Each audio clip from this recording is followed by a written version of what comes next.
పూర్వము ధర్మసేనుడనే మహారాజు విజయనగర సామ్రాజ్యంలో ఉండేవాడనమాట.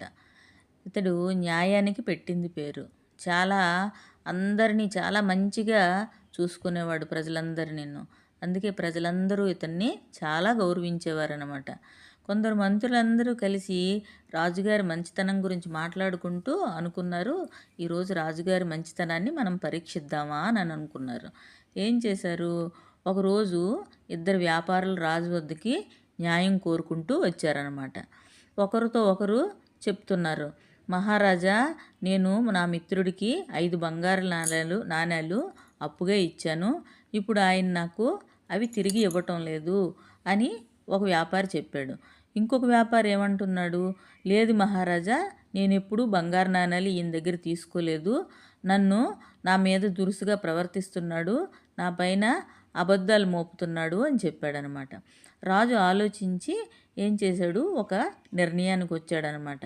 ఆ ఊరిలోని లోకజ్ఞానైన ఒక తాతయ్యని పిలిపించి, ఈరోజు వీళ్ళిద్దరినీ కలిపి దేవాలయం గుమ్మం ముందు రాత్రంతా నిల్చోబెట్టండి, తెల్లవారితే నిజం దానంతటదే బయటపడుతుంది అని చెప్పి పంపించాడనమాట.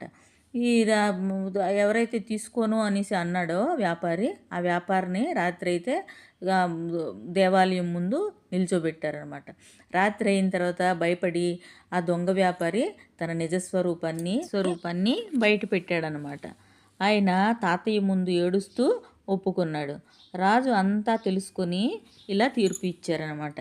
నిజాయితీ కలవారు ఎప్పుడూ కూడా భయపడరు, ధైర్యంగా ఉంటారు. చెప్పేవారు ఎప్పుడూ కూడా భయపడతారు.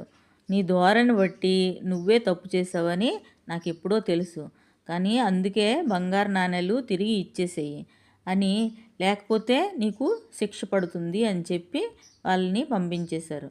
ప్రజలందరూ రాజుగారిని చాలా మెచ్చుకున్నారన్నమాట.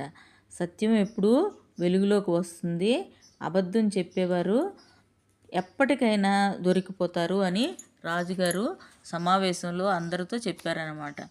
అంటే మనం నేర్చుకోవాల్సింది ఏంటి దీని నుంచి, ఎప్పుడు కూడా అబద్ధం చెప్పకూడదు. అబద్ధం చెప్తే ఈరోజు కాకపోతే కొన్ని రోజులైనా మనకి అబద్ధం బయటపడిపోతుంది.